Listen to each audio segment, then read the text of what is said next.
الحمد لله نحمده ونستعينه ونستغفره ونؤمن به ونتوكل عليه ونعوذ بالله من شرور أنفسنا ومن سيئات أعمالنا من يهد الله فلا مضل له ومن يضلله فلا هادي له ونشهد أن لا إله إلا الله لا خالق إلا الله ولا مالك إلا الله لا محيي إلا الله ولا مميت إلا الله ولا رازق إلا الله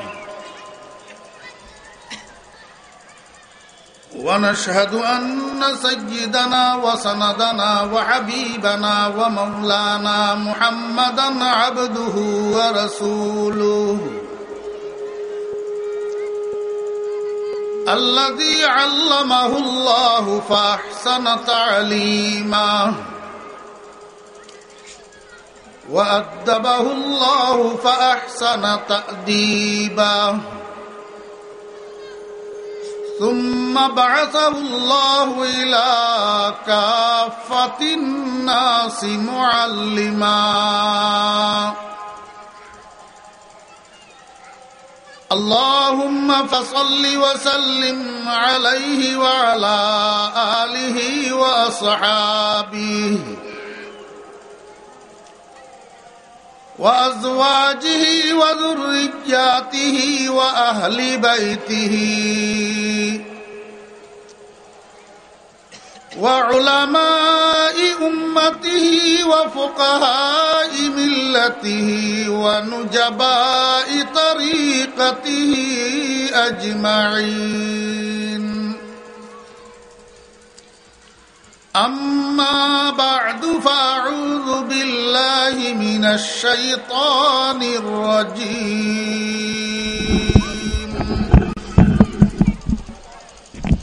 بسم الله الرحمن الرحيم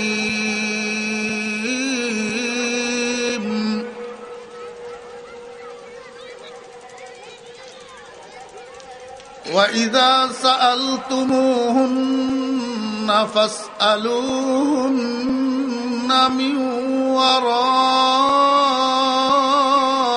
حجاب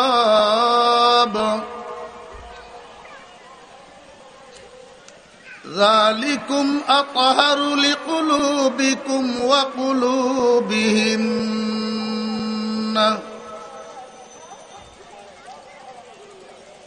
وقال تعالى في مقام آخر يا نساء النبي لستن كأحد من النساء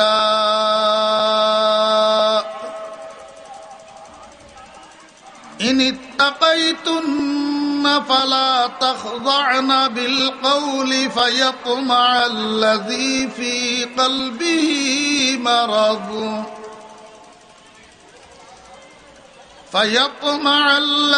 في قلبه مرض وقلن قولا معروفا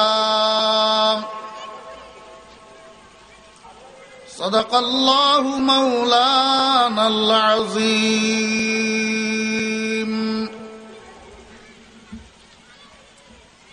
قال رسول الله صلى الله عليه وسلم الغناء رقية الزنا وقال النبي صلى الله عليه وسلم الحمد والموت وصدق رسوله النبي الأمي الكريم ونحن على ذلك لمن الشاهدين والشاكرين ربنا تقبل منا إنك أنت السميع العليم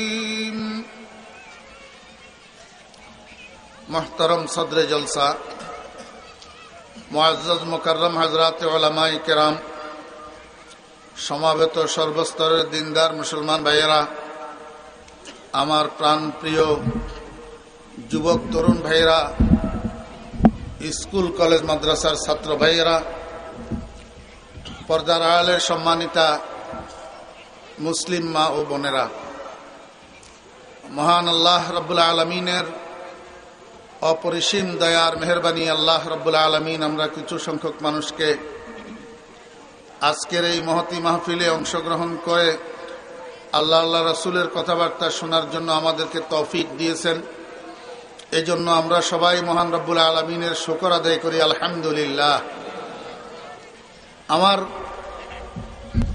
দোস্তে মোহতারম হযরত মাওলানা ইসমাইল খান সাহেব মাদ্দাজিল্লুল আলী আমাকে বলেছেন পর্দা সম্পর্কে একটু আলোচনা করার জন্য। আমি সেই হিসাবে আপনাদের সামনে আল্লাহ পাকের পবিত্র কালামের দুই জায়গা থেকে দুইটা আয়াতে কারিমা তেলাওয়াত করেছি এবং আমাদের প্রিয় নবী হযরত মুহাম্মদ মুস্তাফা সাল্লাল্লাহু আলাইহি ওয়াসাল্লামের ছোট্ট ছোট্ট দুইখানা হাদিস শরীফ আপনাদের সামনে পাঠ করেছি। আল্লাহ পাক রব্বুল আলামিন যত মানুষ বানাইছেন এর মধ্যে সবগুলা মানুষকে দুইটা ভাগ করে বানাইছেন, এক ভাগ পুরুষ এক ভাগ মহিলা, এক ভাগ পুরুষ এক ভাগ মহিলা। এদেরকে আল্লাহ পাক রব্বুল আলামিন সৃষ্টি করার সময় একটু ডিফারেন্স করে বানাইছেন, বেশ কম একটু পার্থক্য করে বানাইছেন। কি বলেন, পার্থক্য আছে না নাই? প্রথমত মহিলাদের শক্তি পুরুষের চেয়ে কম, মহিলাদের শক্তি পুরুষের চেয়ে কম। একটা পুরুষ যেই পরিমাণ বোঝা বহন করতে পারে একটা মহিলা সেই পরিমাণ বোঝা বহন করতে পারে না। একটা পুরুষ যেই কঠিন কাজটা করতে পারে একটা মহিলা সেই কঠিন কাজটা করতে পারে না। এক নম্বর বেশ কম। দুই নম্বর বেশ কম, এদের দিনের অংশ পুরুষের তুলনায় কম, জ্ঞানের অংশ পুরুষের তুলনায় কম। দিনের অংশ পুরুষের তুলনায় কম কেমনে? আপনারা দেখবেন যে একজন মহিলার প্রতি মাসে একটা মাসিক স্রাব আছে, মাসিক ঋতু আছে। পুরুষের এই মাসিক ঋতুটা নাই, যার কারণে একজন পুরুষের 30 দিনে 30 দিন 5-30 150 ওয়াক্ত নামাজ পুরা তার জন্য কম্পালসারি। কিন্তু একটা মহিলার যদি মাসে 7 দিন মাসিক স্রাব হয় তাহলে বাকি 23 দিন তার জন্য নামাজ আছে, 7 দিন নামাজ নাই। পুরুষের তুলনায় নামাজ এদের কম না বেশি? কম। একজন পুরুষের রমজান মাসের 30 দিনে 30টা রোজা একজন পুরুষের জন্য কম্পালসারি। কিন্তু যদি কোনো মহিলার মাসিক স্রাব রমজান মাসের মধ্যে হইয়া যায় তাহলে তার রোজাটা নাই, এটা পরে পুরা করতে হবে। নামাজের কাজাও নাই, রোজার কাজা আছে, পরে করতে হবে, কিন্তু রমজান মাসের মধ্যে নাই। এরা রমজান মাসের মধ্যে রোজা থাকবে না মাসিক স্রাব অবস্থায়। তাহলে রোজাও পুরুষের তুলনায় তাদের কম। একজন পুরুষের জন্য জুমার নামাজ আছে, একজন মহিলার জন্য জুমার নামাজ নাই। একজন পুরুষের জন্য ঈদের নামাজ আছে, একজন মহিলার জন্য ঈদের নামাজ নাই। একজন পুরুষের জন্য জানাজার নামাজ আছে, একজন মহিলার জন্য জানাজার নামাজ নাই। একজন পুরুষের জন্য কবর জিয়ারাতের মতো একটা ইবাদত আছে, কিন্তু একজন মহিলার জন্য কবর জিয়ারাতটা নাই। অতএব পুরুষের তুলনায় মহিলাদের ধর্মকর্ম কম না বেশি? কম। কম।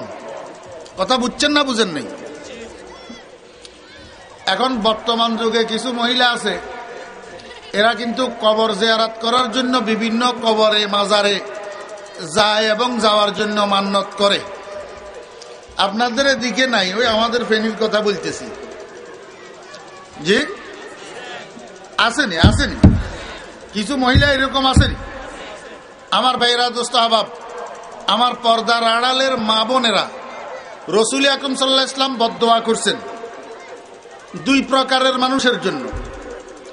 যদি হাদিস না হয় আমি 10,000 টাকা পুরস্কার দেব, ইনশাআল্লাহুল আজিজ 10,000 টাকা পুরস্কার দেওয়ার মতো তৌফিক আমার আছে আপনাদের দোয়ার বরকতে। আর শুধু 10,000 টাকা পুরস্কার না, আমার কানটা কাটিয়া একটা রশি লাগাইয়া গলায় বান্ধি হাঁটবো যদি হাদিস না হয়। রাসূলুল্লাহ সাল্লাল্লাহু আলাইহি ওয়াসাল্লাম বদদোয়া করছেন কয় প্রকারের মানুষের জন্য? 2 প্রকার। এক প্রকার হলো জাব্বারাতুল কুবুর, ওই সমস্ত বেগানা মহিলা যারা বেগানা পুরুষের কবর জিয়ারত করার জন্য কবরের পাশে যায়। ওই মহিলাদের উপরে আল্লাহ পাকের লানত, আল্লাহ পাকের লানত। কে বলছেন? হুজুর পাক সাল্লাল্লাহু আলাইহি ওয়াসাল্লাম। এই বদদোয়া কার? রাসূলুল্লাহ সাল্লাল্লাহু আলাইহি ওয়াসাল্লামের। ভাইজান, আমরা মুসলমান তো সবাই, জি, আমাদের আমলের মধ্যে হয়তো ত্রুটি থাকতে পারে, কিন্তু আমরা যে মুসলমান, মুসলমানের সন্তান, এর মধ্যে কি কোনো সন্দেহ আছে? তো মুসলমানের সন্তান হিসাবে আমরা কি বিশ্বাস করব যে রাইফেলের গুলি মিস হইতে পারে কিন্তু আমার নবীজির জবান মিস হইতে পারে না? আগামীকাল সকালে সূর্য উঠার মধ্যে সন্দেহ থাকতে পারে কিন্তু আমার নবীজির কথা সত্য হওয়ার মধ্যে কোন রকমের সন্দেহের অবকাশ নাই। রাসূলুল্লাহ সাল্লাল্লাহু আলাইহি ওয়াসাল্লাম বদদোয়া করছেন, লানাল্লাহু জাব্বারাতিল কুবুর, ওই সমস্ত মহিলার উপরে আল্লাহর লানত পড়ুক যারা বেগানা পুরুষের কবরের পাশে যায়। কথা বুঝছেন না বুঝেন নাই? আমার ভাইরা, হযরত শাহজালাল রহমতুল্লাহ আলাইহি, খাজা মঈনুদ্দিন চিশতি আজমিরি রহমতুল্লাহ আলাইহি, আমানত শাহ রহমতুল্লাহ আলাইহি, গরিবুল্লাহ শাহ রহমতুল্লাহ আলাইহি, গোলামুর রহমান সাহেব রহমতুল্লাহ আলাইহি, এই সমস্ত বুজুর্গানে দিন বুজুর্গ ছিলেন, এর মধ্যে কোনো সন্দেহ নেই। ইনারা যে বুজুর্গ ছিলেন এর মধ্যে কোনো সন্দেহ নাই। ইনারা কোনো ভণ্ড পীর ছিলেন না। হযরত শাহজালাল রহমতুল্লাহ আলাইহি ভণ্ড পীর ছিলেন না। খাজা মঈনুদ্দিন চিশতি রহমতুল্লাহ আলাইহি ভণ্ড পীর ছিলেন না। আমানত শাহ রহমতুল্লাহ আলাইহি ভণ্ড পীর ছিলেন না। গরিবুল্লাহ শাহ রহমতুল্লাহ আলাইহি ভণ্ড পীর ছিলেন না। গোলামুর রহমান সাহেব রহমতুল্লাহ আলাইহি ভণ্ড পীর ছিলেন না। ইনারা যে বুজুর্গ ছিলেন এর মধ্যে কোনো সন্দেহ নাই। কিন্তু তোমরা যারা ইনাদের কবরে, ইনাদের মাজারের পাশে যাইয়া উল্টা পাল্টা বেদাত শিরিক করতেছ, এগুলা করার জন্য তো উনারা বলে যান না। এগুলা করার জন্য উনারা তোমাদেরকে ওসিয়ত করে গেছেন। যদি ওসিয়ত করে না যাইয়া থাকেন তাহলে এগুলার জন্য উনারা দায়ী হবে না, তোমরা দায়ী হবে। আমার ভাইয়েরা, দোস্ত আহবাব, খাজা মঈনুদ্দিন চিশতি রহমতুল্লাহ আলাইহির ওরসে যাইতেছে এক লোক, রশিদ আহমদ গঙ্গুহি রহমতুল্লাহ আলাইহির মুরিদ। রশিদ আহমদ গঙ্গুহি রহমতুল্লাহ আলাইহির কাছে অনুমতি চাইছেন, হুজুর আমি খাজা মঈনুদ্দিন চিশতি রহমতুল্লাহ আলাইহির ওরসে একটু যাব। তো রশিদ আহমদ গঙ্গুহি রহমতুল্লাহ আলাইহি বলেন যে, বেটা কি করবি, ওরসে যাইয়া লাভ নাই, যাইস না। হে কয় না, হুজুর আমি একটু যাবই।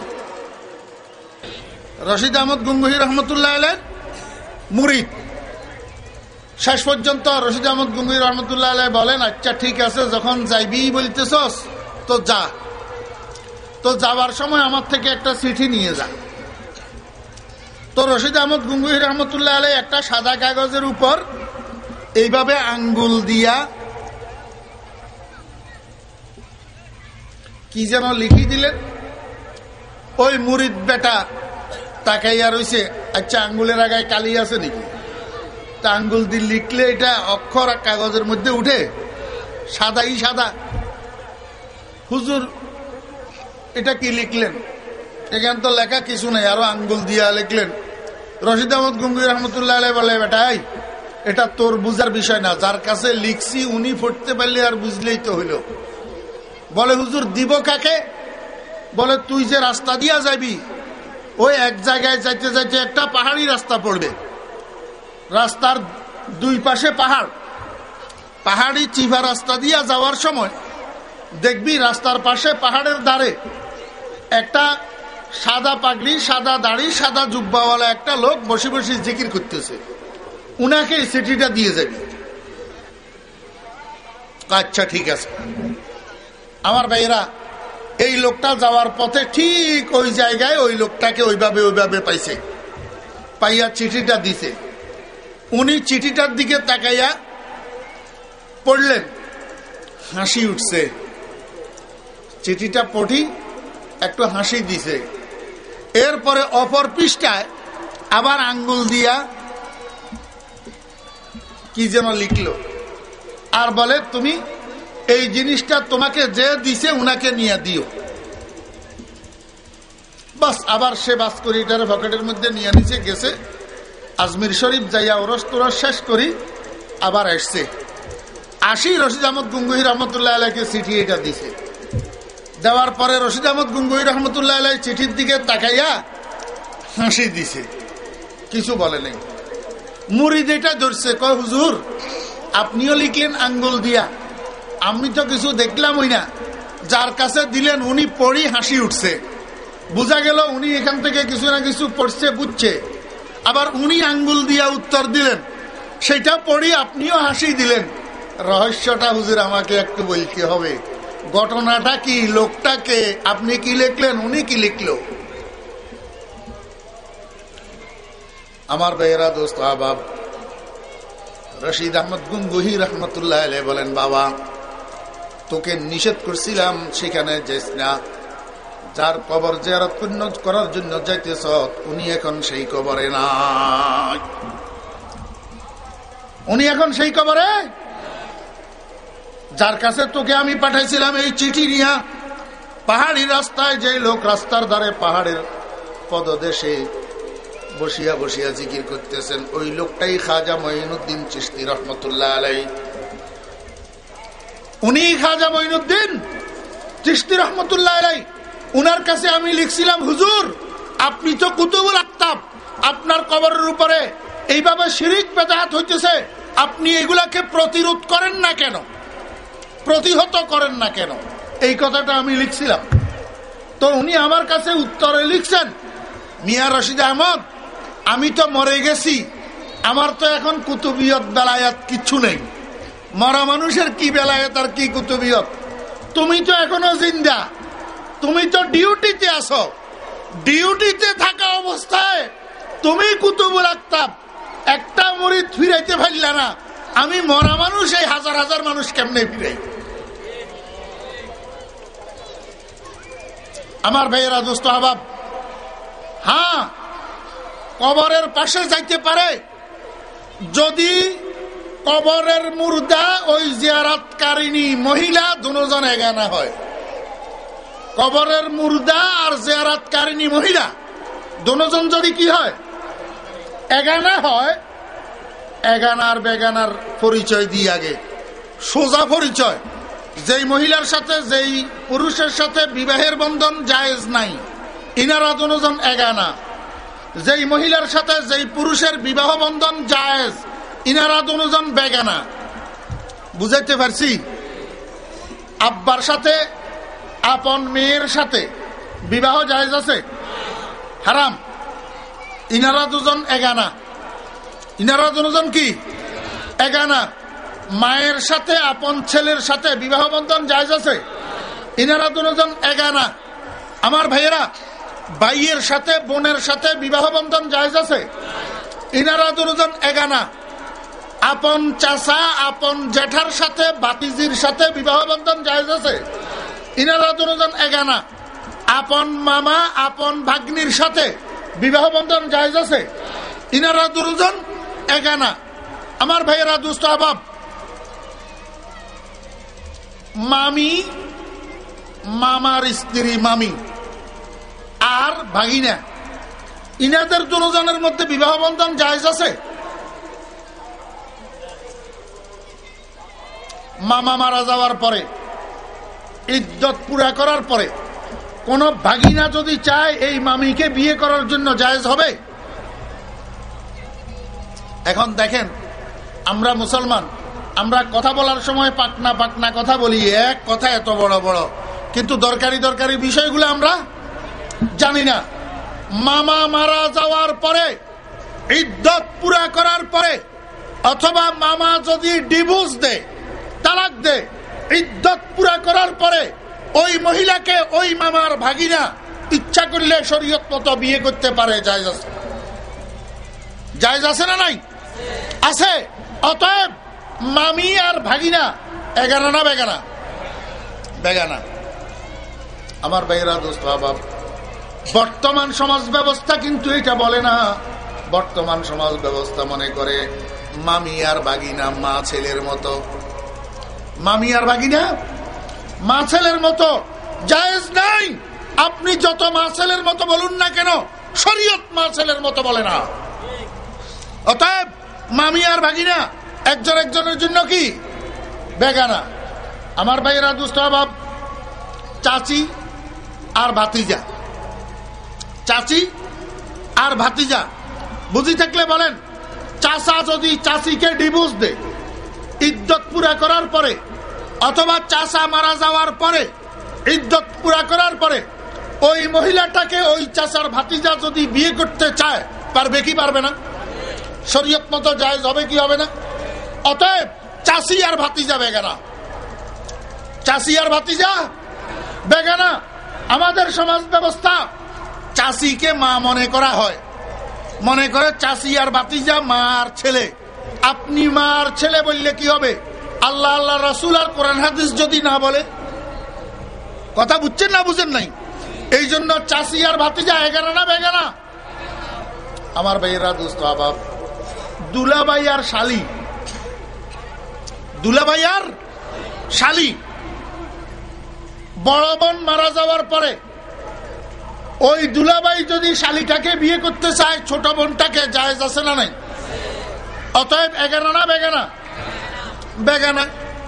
আমাদের সমাজ ব্যবস্থা, আল্লাহু আকবার, শয়তানি ব্যবস্থা। আমাদের সমাজ ব্যবস্থা কি? শয়তানি ব্যবস্থা। দুলাভাই শালিকে ছোট বোন মনে করে, আর শালিরা দুলাভাইকে বড় ভাই মনে করে। বড় ভাই, অসুবিধা কি? আমরা ভাই বোনের মতো, আমরা ভাই বোনের মতো। ভাই বেটা, তুই ভাই বোন মনে করলে কি হবে? আল্লাহ আল্লাহ রাসূল যদি মনে না করে? আল্লাহ আল্লাহ রাসূল তো তোকে ভাই বোন মনে করে না। তুই কে ভাই বোন মনে করার? কয় আমরা ভাই বোনে না, দুলাভাই মানি বড় ভাই, আর শালি মানি ছোট বোন। যদি বড় ভাই আর ছোট বোন হয়, তাহলে তোর বউ মারা যাওয়ার পরে তুই এই মহিলাটাকে বিয়ে করতে পারিস কিভাবে? এগানা না বেগানা? আমার ভাইয়েরা, দোস্ত, আহবাব, যেই পুরুষের সাথে যেই মহিলার সাথে বিবাহ বন্ধন জায়েজ আছে, ওই পুরুষের সাথে ওই মহিলা বেগানা। দেখা দেওয়া জায়েজ নাই, দেখা দেওয়া জায়েজ নাই। আর যেই মহিলার সাথে যেই পুরুষের বিবাহ বন্ধন জায়েজ নাই, এরা দুজন এগানা। একজনের সাথে একজনের দেখা দেওয়া জায়েজ আছে। এবারে এগানা না বেগানা বুঝলেন? এগানা বেগানার পরিচয় বুঝছেন তো? তালতো ভাই, তালতো ভাই, তালতো ভাই আর তালতো বোন এগানা না বেগানা? জোরে বলতে হবে। যুবক ভাই এরা বলতে হবে। বুড়া মুরব্বীরা বললে লাভ কি? উনারা তো পাওয়ারলেস হয়ে গেছে। উনাদের তো এখন আর কি নাই, পাওয়ার নাই। যাদের পাওয়ার আছে তারা বলতে হবে, উচ্চ স্বরে বলতে হবে। আর বলার দ্বারা ফায়দা হবে, এই গুনাহ থেকে আল্লাহ পাক তোমাকে হেফাজত করবে। তালতো ভাই আর তালতো বোন এগানা না বেগানা? চাচাতো ভাই জেঠাতো বোন, জেঠাতো ভাই চাচাতো বোন এগানা না বেগানা?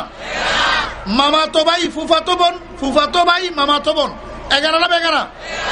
খালাতো ভাই খালাতো বোন এগানা না বেগানা? আমার ভাইয়েরা, দোস্ত, আহবাব, কি যোগে কি বয়ান করব? এইগুলার মধ্যে তো একটা রিলেশন আছে, একটা আত্মীয়তা আছে না?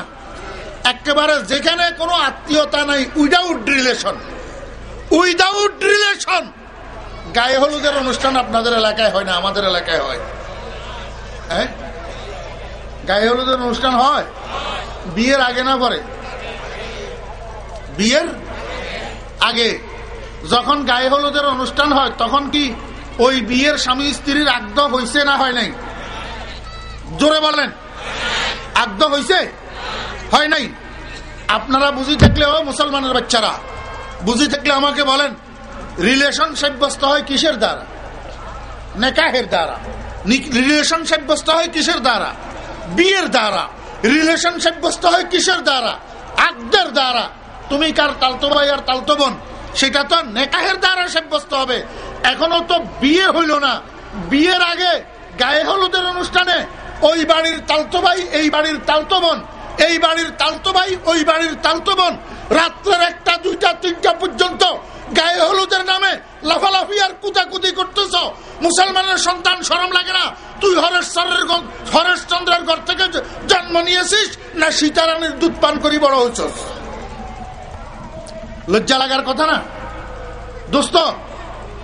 মুসলমান যদি হইয়া থাকেন, মুসলমানের সন্তান যদি হইয়া থাকেন, আজকের এই মাহফিলে যারা উপস্থিত আছেন একেবারে তরুণ, যুবক, আবাল বয়সের যারা আছেন, মুরব্বীরা তো পাওয়ারলেস, মুরব্বীদেরকে বাদ, তরুণ, যুবক, আবাল যারা আছেন, তওবা করিয়া কান ধরিয়া আজকের এই মাহফিল থেকে উঠবেন যে জীবনে মৃত্যু পর্যন্ত যতদিন বাঁচবেন কোন গায়ে হলুদের অনুষ্ঠানে যোগদান করবেন না। রাজি আছেন? ওয়াদা? আল্লাহ কবুল ফরমান, হাত নামান। গায়ে হলুদের অনুষ্ঠানে যোগদান করবেন না, হারাম। এটা বিয়ের আগের অনুষ্ঠান, কোন রিলেশন নাই, উইদাউট রিলেশন। ঠিক না বে? ঠিক বলে। এগানা বেগানার পরিচয় বুঝছেন তো? এগানা বেগানার পরিচয় এবার বুঝেন। মুর্দা যদি যে জিয়ারত করবে মহিলা, ওই মহিলার এগানা হয় এবং আশেপাশে আর কোনো কবর না থাকে বেগানার, তাহলে ওই মহিলা ওই মুর্দার কবরের পাশে যাইয়া জিয়ারত করা জায়েজ আছে। জিয়ারত করা কি আছে? জায়েজ আছে। দলিল নম্বর 1, আমার ভাইয়েরা দুস্থ আহবাব, রাসূল আকরাম সাল্লাল্লাহু আলাইহি ওয়াসাল্লামকে রওজায়ে আকদাসের মধ্যে দাফন করার পর আম্মা জান আয়েশা সিদ্দিকা রাদিয়াল্লাহু আনহা বলেন, রাসূল আকরাম সাল্লাল্লাহু আলাইহি ওয়াসাল্লামকে আমার কামরার মধ্যে দাফন করা হয়েছে, যেখানে হুজুর ওয়াফাত বরণ করেছেন। আয়েশা সিদ্দিকা রাদিয়াল্লাহু আনহার রুমের মধ্যে, সেখানে হুজুর পাক সাল্লাল্লাহু আলাইহি ওয়াসাল্লামকে দাফন করা হয়েছে। আম্মা জান আয়েশা সিদ্দিকা রাদিয়াল্লাহু আনহা বলেন, রাসূলের দফনের পরে আমি আমার রুমের মধ্যে কোনো সময় যাইয়া প্রবেশ করতাম এমত অবস্থায় যে আমার মাথায় কাপড় থাকতো না, ঠিক মতো আমার শরীর কাপড় দ্বারা আবৃত থাকতো না, ঢাকা থাকতো না। আমি মনে মনে বলতাম, অসুবিধা নাই, ইনি তো আমার স্বামী, আমাকে দেখলে কোনো অসুবিধা নাই।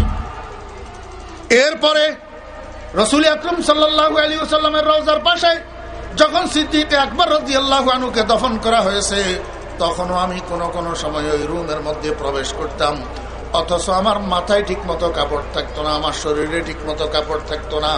আমি মনে মনে বলতাম, একজন আমার আব্বা, একজন আমার স্বামী, কোনো অসুবিধা নাই।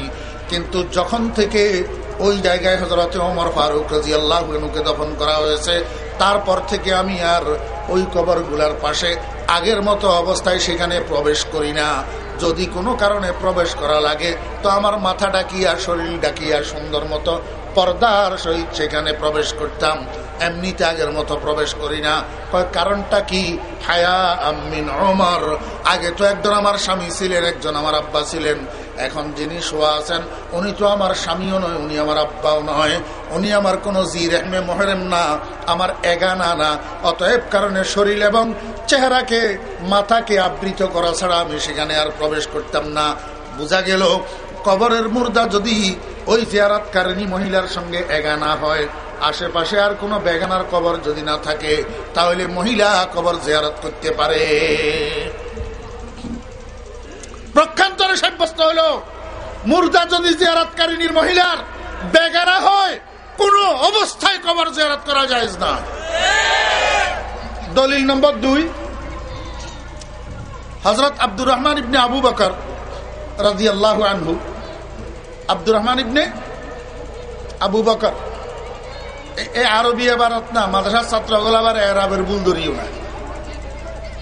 আব্দুর রহমান ইবনে আবু বকর হযরত আয়েশার কি? মনোযোগ নেই, মনোযোগ নেই, দেখছেন? দুইজনে বলছে বাবা, নাউযুবিল্লাহি মিন যালিক। আব্দুর রহমান ইবনে আবু বকর আয়েশার কি?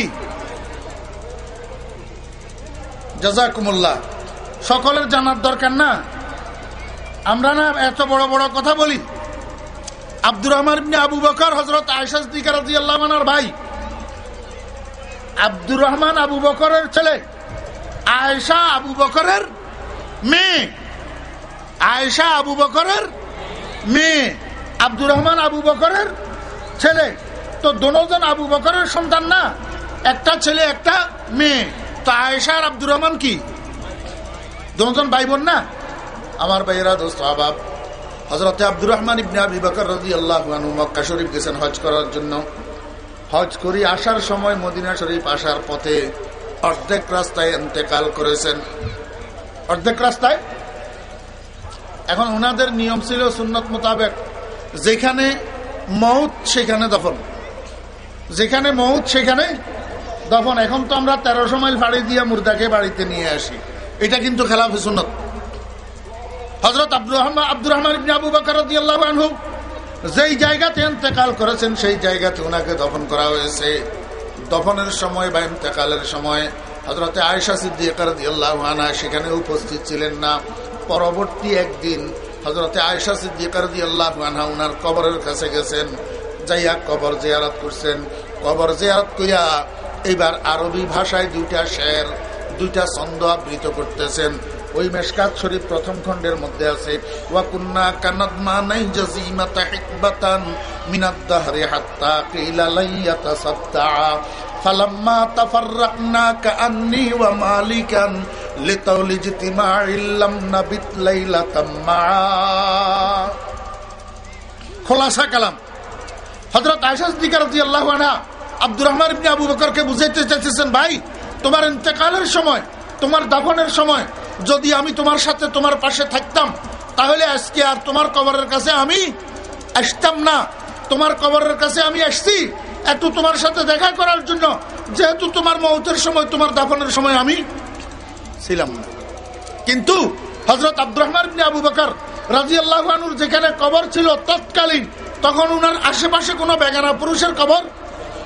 এই জন্য হযরত আয়েশা সিদ্দিকা রাদিয়াল্লাহু আনহা গেছেন, যদি বেগানা পুরুষের কোনো কবর থাকতো তাহলে হযরত আয়েশা সিদ্দিকা রাদিয়াল্লাহু আনহা সেখানে যেতেন না। আমার ভাইরা, দোস্ত আহবাব, বর্তমান যুগের মহিলা আর রাসূল আকরাম সাল্লাল্লাহু আলাইহি ওয়াসাল্লামের বিবি বেটিরা কত বেশ কম। আমি একটা ছোট্ট ঘটনা আপনাদেরকে শুনেন। আল্লাহু আকবার। হযরত আলী রাদিয়াল্লাহু আনহু একদিন ফজরের নামাজ পড়ার জন্য মসজিদে নববীতে গেছেন। ফজরের নামাজ পড়ি মসজিদে নববীর মিম্বর এই মুসাল্লার উপরে বসে রয়েছেন। কিসের জন্য? ইশরাকের ওয়াক্ত হওয়ার জন্য। ইশরাকের সময় হয়েছে, হযরত আলী রাদিয়াল্লাহু আনহু ইশরাকের নামাজটা আদায় করছেন। আদায় করে এবার বাসার দিকে রওনা হয়েছেন। বাসায় যাইয়া দেখেন অন্য দিনের চেয়ে ব্যতিক্রমী অবস্থা। কি ব্যতিক্রম?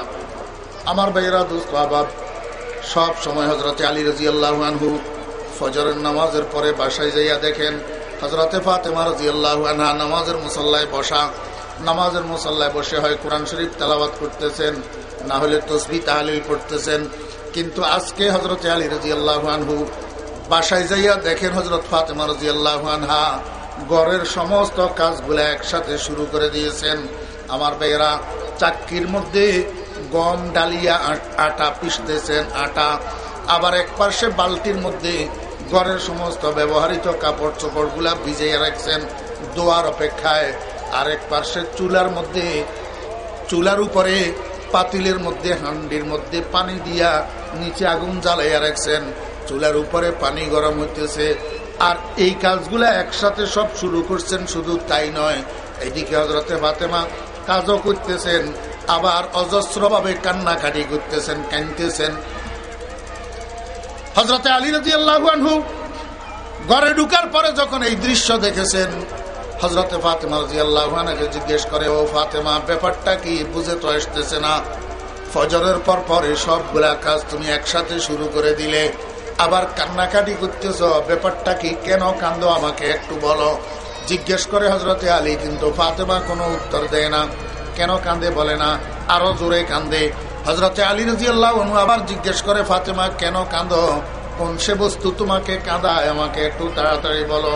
হযরতে ফাতেমা কোনো উত্তর দেয় না, আরো জোরে কান্দে। এবার হযরত আলী রাদিয়াল্লাহু আনহু বলেন, ফাতেমা, তোমাকে মুহাম্মদুর রাসূলুল্লাহ সাল্লাল্লাহু আলাইহি ওয়াসাল্লামের কসম দিলাম, আমি তোমার কান্না আর বরদাস্ত করতে পারি না। তাড়াতাড়ি বলো, কি কারণে তুমি এইভাবে কাঁদো? হযরতে ফাতেমা রাদিয়াল্লাহু আনহা বলেন, আলী, আমি আজকের রাত্রে আমার আব্বাজান দয়াল নবী মুহাম্মদুর রাসূলুল্লাহ সাল্লাল্লাহু আলাইহি ওয়াসাল্লামকে স্বপ্নে দেখেছি। আমি স্বপ্নের মধ্যে দেখতেছি আমার আব্বা আমার ঘরের মধ্যে আসছেন, কি যেন তালাশ করতেছেন ঘরের মধ্যে। পিছনের দিক থেকে আব্বাজানের উপরে আমার নজর পড়েছে। আমি আব্বাজানকে জিজ্ঞেস করলাম, বাবাজান, ইয়া রাসূলুল্লাহ সাল্লাল্লাহু আলাইহি ওয়াসাল্লাম, আপনি কি তালাশ করতেছেন? রাসূল আকরাম সাল্লাল্লাহু আলাইহি ওয়াসাল্লাম বলেন, মা, ও আমার ফাতেমা, আমি তো তোকে তালাশ করতেছি নিয়ে যাওয়ার জন্য। আমি তো নিয়ে যাওয়ার জন্য তোকেই তালাশ করতেছি। আমার ভাইরা, দোস্ত আবাব, রাসূল আকরাম সাল্লাল্লাহু আলাইহি ওয়াসাল্লাম এই কথা বলিয়া ঘর থেকে বাইর হইয়া যাইতেছেন। ঘর থেকে বাইর হওয়ার সময় আবার বলতেছেন, ফাতেমা, রমজান মাস, আগামীকাল তো তুমি নিশ্চয় রোজা রাখবে, সেহরি করবে আলীর দস্তরখানে, আলীর ঘরে, আলীর সাথে ইফতার করবা আমি আব্বাজানের দস্তরখানে। কথা বুঝতেছেন? রাসূলুল্লাহ সাল্লাল্লাহু আলাইহি ওয়াসাল্লামের দস্তরখানে ইফতার করা মানে কি? কোথায়? দুনিয়াতে না আখিরাতে? আমার ভাইয়েরা, সাহাবাব, হযরতে ফাতেমা রাদিয়াল্লাহু আনহার আর বুঝতে বাকি নাই, আজকের দিনটাই দুনিয়াতে আমার সর্বশেষ দিন, আজকের পরে এই দুনিয়াতে আমি আর থাকবো না।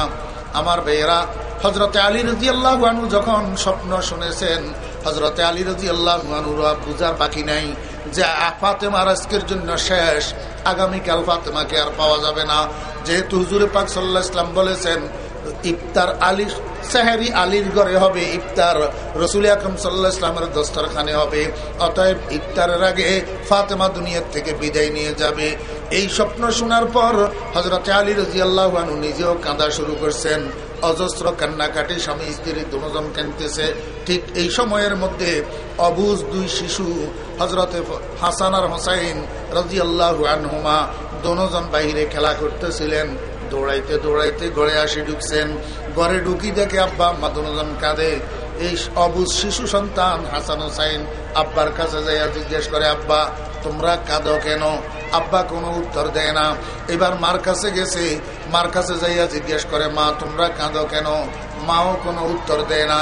বারবার যখন জিজ্ঞেস করতেছি, হযরতে ফাতেমা রাদিয়াল্লাহু আনহা বলেন, বাবারা, তোমরা দুজন এখন নানার কবরের কাছে চলে যাও। হযরত ফাতেমা রাদিয়াল্লাহু আনহার নিয়ম ছিল, হাসান হুসাইন রাদিয়াল্লাহু আনহু যখন ঘরের মধ্যে কোনো কাজে ডিস্টার্ব করতেন, হযরতে ফাতেমা রাদিয়াল্লাহু আনহা উনাদেরকে নানার কবরের কাছে পাঠিয়ে দিতেন। এই দুটা নাতি নানার পাগল ছিল। নানার কবরের কাছে চলে যাও, এই কথা বলার দেরি, দৌড়াইতে দেরি হতো না। নানার কবরের কাছে চলে যাও বললে সঙ্গে সঙ্গে দৌড়াইয়া রওজায়ে আকদাসের সাত পাশে চলে যেতেন। আজকে হযরতে ফাতেমা রাদিয়াল্লাহু আনহা বলেন, ও বেটারা আমার, এই মুহূর্তে আমাদেরকে এখানে তোমরা বিরক্ত করিও না, দুজন নানার কবরের কাছে চলে যাও। সঙ্গে সঙ্গে দৌড় দিয়া হযরতে হাসান হুসাইন রাদিয়াল্লাহু আনহুমা দুজন নানার কবরের কাছে চলে গেছে। যেই মাত্র রওজায়ে আকদাসের পাশে যাইয়া দাঁড়াইছে, ভিতরের থেকে আওয়াজ আসতেছে, আল্লাহর হাবিব জনাব রাসূলুল্লাহ সাল্লাল্লাহু আলাইহি ওয়াসাল্লাম বলতেছেন, হে আমার নাতিরা, এই মুহূর্তে তোমরা আমার কাছে কেন আসছো? নানার কাছে তো আগামীকাল আসতে পারবা, 2 দিন পরেও আসতে পারবা, এখন নানার কাছে থাকার দরকার নাই, তাড়াতাড়ি ঘরে চলে যাও। মায়ের চেহারার দিকে তাকাইয়া থাকো, গিয়া মায়ের চেহারার দিকে তাকাইয়া থাকো, আজকের পরে তোমরা তোমাদের মাকে আর পাইবা না।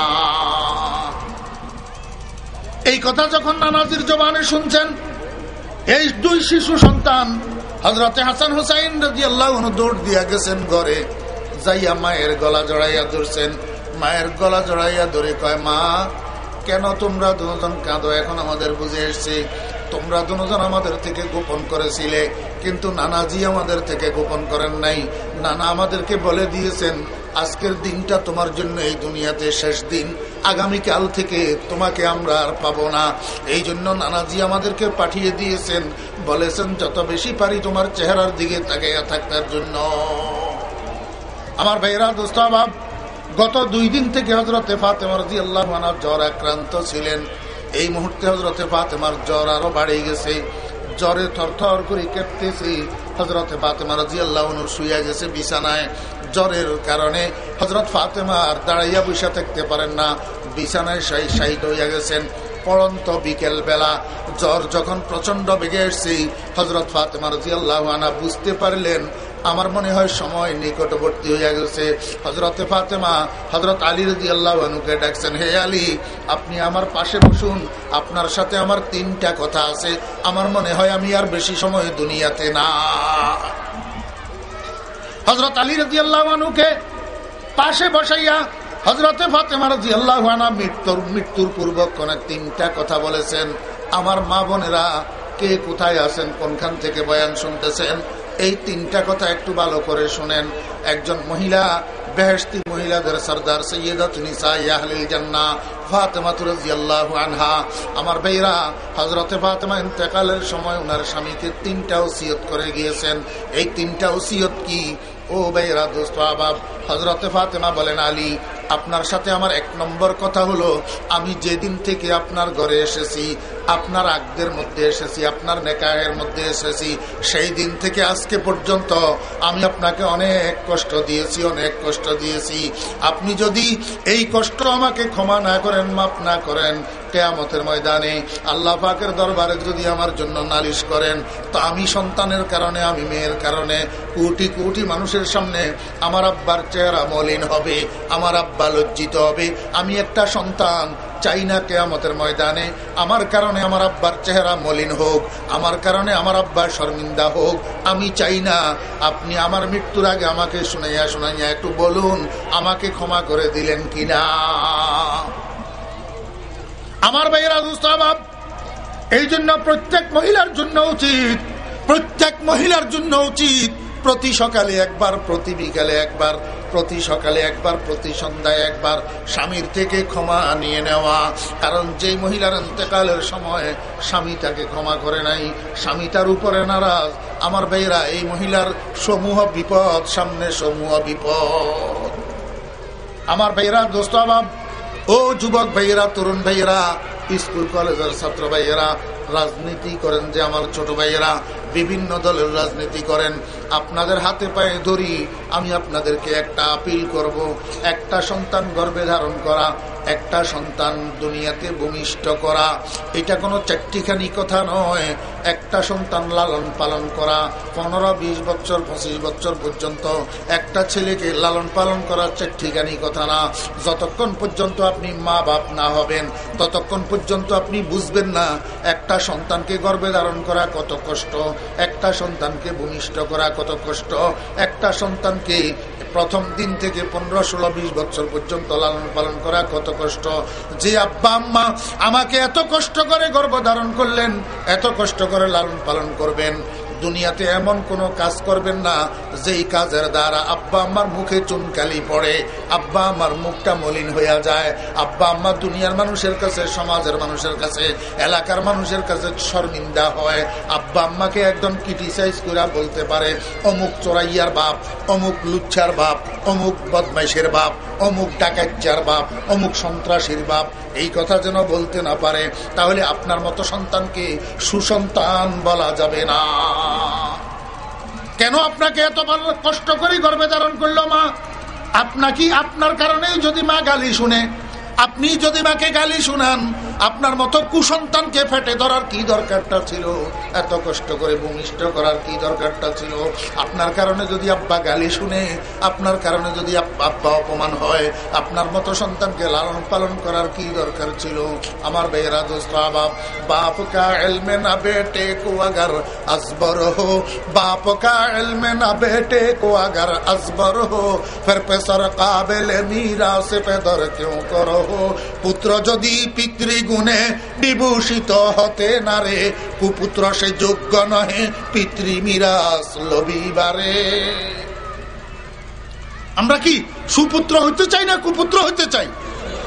আমার ভাইয়েরা, দোস্ত আহবাব, আমার শেখ হযরত মাওলানা শাহ জমিরউদ্দিন সাহেব রহমতুল্লাহ আলাইহি, আমার উস্তাদ, আমার মুর্শিদ, আমার ভাইয়েরা সব সময় মুনাজাতের মধ্যে আল্লাহর কাছে দোয়া করতেন, ইয়া আল্লাহ, ছেলে মেয়ে তোমার দেওয়া নেয়ামত, আমরা দরখাস্ত করি নাই, আমাদের ছেলে মেয়েগুলাকে নেককার দিনদার চরিত্রবান বানাও। এ আল্লাহ, ছেলে মেয়ের কারণে দুনিয়া আখিরাতে আমাদেরকে শর্মিন্দা করিও না, আমাদেরকে লজ্জিত করিও না। আমার মুরব্বিয়ানে কেরাম যারা আছেন, আব্বা যারা আছেন, আব্বা আব্বাদের খেদমতে আমার আরজ, আপনাদেরকে আমি অনুরোধ করব 5 ওয়াক্ত নামাজের পর ছেলে মেয়েদের জন্য দোয়া করবেন। রব্বানা হাব লানা মিন আজওয়াজিনা ওয়া যুররিয়াতিনা কুররাতা আয়ুন ওয়াজআলনা লিল মুত্তাকিনা ইমামা। আরবি দোয়া যদি পারেন ভালো, আরবি যদি দোয়া না পারেন বাংলাতে বলবেন, এ আল্লাহ আমার ছেলে মেয়েগুলাকে নেককার দিনদার চরিত্রবান বানাইয়া দাও, আমার ছেলে মেয়েগুলাকে নামাজি বানাইয়া দাও, আমার ছেলে মেয়েগুলাকে পর্দানসী বানাইয়া দাও। এ আল্লাহ ছেলে মেয়ের কারণে দুনিয়া আখিরাতে আমাকে শর্মিন্দা করিও না। দোয়া করবেন সব সময়। আর একটা কাজ করবেন মুরব্বিয়ানে কেরাম, প্রতি শুক্রবার জুমার দিন, প্রতি শুক্রবার ছেলেরা যারা দেশে আছে, বাড়িতে ঘরে আছে ছেলেরা, এই ছেলেদেরকে ডাকবেন, ডাকিয়া সাথে লইয়া বলবেন, বাবারা চল তোর দাদা দাদুর কবরটা একটু জিয়ারত করিয়ে আসি। কোথায় আপনার আব্বা আম্মার কবর? আপনি বুড়া ছেলে, চুল দাড়ি আপনার সাদা হয়ে গেছে, আপনার বয়সও 60-70-80 বছর হয়ে গেছে। আপনি সেই ছেলে আপনার ছেলেদেরকে লইয়া আব্বা আম্মার কবরের কাছে যাবেন, যাইয়া জিয়ারত করবেন প্রতি শুক্রবারে একবার। মনে রাখবেন এই থেকে আপনার ছেলেরা শিখবে, এবং আপনি যখন মারা যাবেন আপনার কবরের কাছেও প্রতি শুক্রবারে আপনার ছেলেরা যাবে। আপনি যদি না যান, আপনি যদি আপনার আব্বা আম্মাকে মনে না করেন, আপনি যদি আপনার আব্বা আম্মাকে ভুলে যান, তো আপনার ছেলেরা শিখবে না। আপনার ছেলেরা আপনার কবরের পাশে দিয়া লুঙ্গি শেষরাইয়া দুলাবালি উড়াইয়া চলে আসবে, দাঁড়াবে না, একবার আলহামদুলিল্লাহ একবার কুল আল্লাহ পড়বে না। মনে রাখবেন। আল্লাহু আকবার। আমার ভাইয়েরা দুস্তাবাব, দো জাহানের সরদারের মেয়ে হযরত ফাতেমা রাদিয়াল্লাহু আনহা দুনিয়াতে থাকতে বেহেশতের সার্টিফিকেট প্রাপ্ত হযরত ফাতেমা রাদিয়াল্লাহু আনহা হযরত আলী রাদিয়াল্লাহু আনহুকে বলেন, আলী আপনার আগদের মধ্যে যেদিন আসছি সেদিন থেকে এই পর্যন্ত আমি আপনাকে অনেক কষ্ট দিয়েছি, বলুন দুনিয়াতে থাকতে আমাকে শুনাইয়া আমাকে মাফ করে দিলেন কিনা বলুন, নতুবা কিয়ামতের ময়দানে আমি সন্তানের কারণে আমার আব্বা লজ্জিত হবে। হযরত আলী রাদিয়াল্লাহু আনহু বলেন, ফাতেমা কি বলতেছো তুমি? তুমি তো রহমতুল্লিল আলামিনের মেয়ে, তুমি তো সরদারে দো জাহানের মেয়ে, তোমার আব্বা তো দো জাহানের সম্রাট। তোমার আব্বা আমার কাছে তোমাকে যে বিয়ে দিয়েছেন, দয়া করে মেহরবানি করে বিয়ে দিয়েছেন। আমি আলী তো তুমি ফাতেমার উপযুক্ত ছিলাম না, দয়া করে মেহরবানি করে তোমাকে আমার কাছে বিয়ে দিয়েছেন। তো সেই পরিমাণ তোমার হক আদায় করার দরকার ছিল, আমি আলী সেই পরিমাণ তোমার হক আদায় করতে পারি নাই। আমার মনে আছে যেদিন থেকে তুমি আমার ঘরে এসছো সেদিন থেকে আজকে পর্যন্ত এমন কোনো দিন যায় নাই যেই দিন 2 বেলা খানা তোমাকে আমি পেট ভরাইয়া খাওয়াতে পারছি, এমন কোনো দিন যায় না। আমার মা বোনেরা, আজকের বর্তমান যুগের মহিলারা স্বামীদের সাথে খাওয়া দাওয়া নিয়ে, বাজার সদাই নিয়া, কাপড় নিয়া, চোপড় নিয়া, শাড়ি নিয়া কত আল্লাহু আকবার ঝগড়া বিবাদ করতেছেন। আর হযরতে আলী রাদিয়াল্লাহু আনহু ফাতেমার ইন্তেকালের সময় বলেন, ফাতেমা যেদিন থেকে তুমি আমার বিবাহের মধ্যে আসছো সেদিন থেকে আজকে পর্যন্ত কোনো একটা দিন 2টা বেলা তোমাকে আমি পেট ভরাইয়া খাওয়াইতে পারি নাই। ও ফাতেমা বলো, কিয়ামতের ময়দানে আমি আলীর বিরুদ্ধে নালিশ তো করবা না? আমার ভাইয়েরা দুস্তাবাব, হযরত ফাতেমা রাদিয়াল্লাহু আনহা বলেন, ও আলী 2 নম্বর কথা আপনার সাথে আমার 2 নম্বর কথা, আমি তো মরে যাইতেছি, আমার 2টা শিশু সন্তান আপনার কাছে রাখি যেতেছি, 2টা শিশু সন্তান আপনার কাছে আমি রাখি যেতেছি। আমি আপনাকে অনুমতি দিলাম, আমি মরে যাওয়ার পর দুনিয়ার যেই কোনো মহিলা আপনার পছন্দ হবে আপনি বিয়ে করে নেবেন, কোনো অসুবিধা নাই। আমি আপনাকে অনুমতি দিলাম, বিয়ে করে নেবেন, কিন্তু সপ্তাহে 7টা দিন, এই 7 দিনের মধ্যে একটা দিন আমার এই 2টা অবুঝ শিশু সন্তানের জন্য বরাদ্দ করবেন। সপ্তাহে একটা রাত আমার ছেলেগুলাকে একটু বুকের মধ্যে নিয়ে থাকবেন যতদিন আমার ছেলেগুলা বালেগ না হয়। আর যখন আমার ছেলেগুলা বালেগ হইয়া যাবে তখন আমার ছেলেগুলাকে আল্লাহর সুপর্দ করে দিবে। আমার ভাইয়েরা দোস্তাবাব, হযরতে ফাতেমা বলেন, আলী 3 নম্বর কথা আপনার সাথে আমার 3 নম্বর কথা, আমি মারা যাইতেছি, সামনে একটা রাত আমার কাফন দাফনটাকে আগামী দিন পর্যন্ত বিলম্ব করবেন না, আজকের রাত্রের মধ্যে আমাকে দাফন করে ফেলবেন। আর আমার দাফনের কাজে, আমার জানাজায় আপনারা বাপ বেটা 3 জন, আপনি হাসান হোসাইন, এই 3 জন ছাড়া ভিন্ন কোনো পুরুষ ডাকতে পারবেন না। হযরতে আলী রাদিয়াল্লাহু আনহু বলেন, ফাতেমা কেন এই কথা বলতেছো? তুমি তো দোজাহানের সম্রাটের মেয়ে, তুমি তো রাহমাতুল লিল আলামিনের কন্যা, তুমি তো ইমামুল মুরসালিনের বেটি। তোমার জানাজায় আমি সমস্ত মুহাজিরদেরকে ডাকবো, সমস্ত আনসারদেরকে ডাকবো, সমস্ত মদিনাবাসীদেরকে ডাকবো, হাজার হাজার মানুষ হবে তোমার জানাজায়, তুমি নিষেধ কেন করতেছ? হযরতে ফাতেমা রাদিয়াল্লাহু আনহা বলেন, আলী, যেদিন পর্দার আয়াত নাজিল হয়েছিল, পর্দার আয়াত যেদিন নাজিল হয়েছিল, আমার আব্বাজান আমাকে ডেকে বলেছিলেন, ফাতেমা ও বেটি আমার, পর্দায় থাকিও, পর্দায়, বেগানা কোনো পুরুষ যেন তোমাকে না দেখে। আমার আব্বা যেদিন আমাকে ডেকে বলছেন, সেদিন থেকে আমি ফাতেমার শরীর কোনো বেগানা পুরুষের নজরে পড়ে নাই।